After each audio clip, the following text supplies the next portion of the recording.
Hi, I'm Tony Eastwood and I am the founder of an organisation called Quantum Vantage.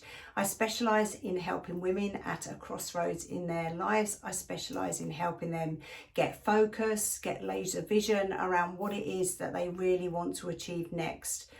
I help them build their confidence, help them to grab the bull by the horns and to take their life into their own hands and to build the career or business of their dreams. However, my story is a long and hard one and I've never really shared it, and in a way I've always been a little bit embarrassed to share it, but I feel like now's the time, and I'm hoping that through this small video that some young girls and young women at school or in their early career may be able to take the motivation from what I have to say to realise that no matter what happens to you through the inevitable ups and downs of life, you can achieve your dreams. You can do whatever it is that you want to do if you put your mind to it. No matter what's happening right now, you can overcome that. So when I was 5 years old, I went back to school after a lovely lunch with my mum. Pilchards on toast, and that was a thing, disgusting, but I'd gone back to school and I was happy-go-lucky. I'd never really had a care in the world. After all, I was only 5. But when I got back to the little hut that was my classroom on a beautiful summer's day, the grass had been freshly cut and it smelled gorgeous. I got into the hut and this girl come up to me. Her name was Lisa, and everybody loved Lisa. She was very pretty, tall, dark hair. Everyone loved her. Everyone wanted to be her friend. And she gave me this little envelope that said she was inviting me to her party, her birthday party. And I was like, wow, I can't believe I'm being invited to the party by Lisa. Everybody loves Lisa. Anyway, I noticed on the envelope that she'd given me that she spelt my name wrong, Tony with a Y. So I said to her, hey Lisa, you've spelt my name wrong. My name's Tony with an I. And with that, she snatched the envelope out of my hand and said, well, you can't come to my party then. And I remember for the first time ever feeling really embarrassed, and my eyes prickled at the back and I started to cry. And I was in front of all my classmates and I felt really silly. And from that moment on, I really started to lose my confidence. In addition to Lisa, there was another girl in school who followed me until I was 15. Her name was Nadine and she was my nemesis. And one minute we were like that, best friends, and then the next minute she hated me. She called me names. She turned every other girl in our class against me, and she was a real bully. She quite often picked on me on the way home from school. She would poke me in the back. She would say she wanted to fight, and literally we would have fights in the field around the corner to where I lived. I never shared any of this with my mum or dad. And it got to the point where actually I was so scared of what might be happening. I used to get up really early and I used to run to school really, really early, and I used to hide in a little cubby hole by the doors until the caretaker came along, and I knew that once he'd opened up, I'd jump into the classroom where I would be safe because the teacher used to get in early. And then the minute the bell went at 3 o'clock to go home, I would actually run out of school and I'd charge through what used to be my little infant school, run through the playground and out through the gates until I'd catch up with one of my mum's friends picking her children up from school. And once I got there, I knew I'd be safe and I could get home from school without another fight. This went on till I was 14, 15 years old. And I was a very quiet, shy individual and very timid.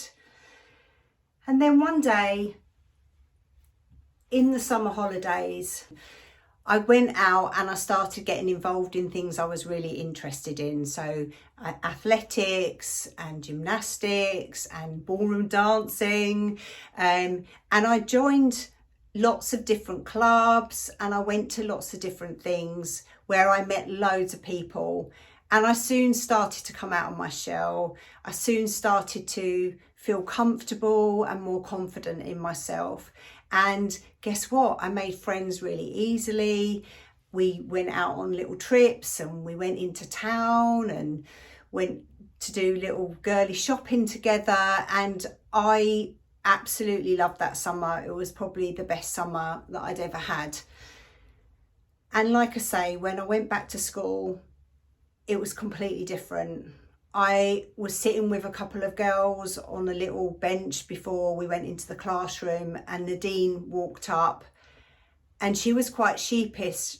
And I think that that confidence that had grown in me was obviously oozing out of me. And I think when you change your attitude, it comes from within, that actually I'm not going to be messed with anymore. I always want to be the nice person. So I said hi to Nadine, how was your summer? And from that moment on, she never picked on me another day. Something dawned on me and I realised that Nadine had quite a sad life. She didn't have a very stable family. She had stuff going on with her dad and her brothers and her sisters. Her mum and dad had split up. Her mum had left home, leaving the children on their own. And perhaps that's why she picked on me, that she just wasn't happy. And I always think that with bullies is generally there's something going on in the background for them. So what I try to do is just send them love. I've forgiven her. I realise I am the person that I am today because of what she did to me and what she went through. I realised that what that taught me was grit and determination and resilience, and no matter what happens, you stand up, you brush yourself down and you get on. And if only someone had said that to me all those years ago, who knows what difference that might have made for me. I look back now with thankfulness and gratitude and realise that what that built in me was strength and resilience and character that has never gone away. Life never runs smoothly. Stuff is thrown at you all of the time. So no matter what you are aiming to do, there are always going to be obstacles. And realising that, for me, was one of the most powerful things in my career. I just wished I'd known it earlier, and I just wished that I'd been able to have that message to me, to my 15-year-old self, to say, actually, you're going to be successful, Tony. You're going to overcome all your fears. You're going to be able to have a life where you're supporting other women like yourself and have a really successful business. And actually, 10 years ago, I was awarded an OBE for my services to Equal Opportunities and for the work that I've done helping women achieve what it is that they want to achieve. I want you to have a big dream. I want you to dare to dream things that you've never dared to dream in your life yet.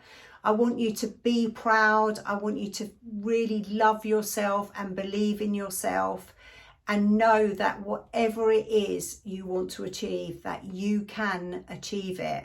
And the only place that that needs to come from is from within you. You have in you all the skills, all the belief that you need to achieve anything that you want to achieve in your life.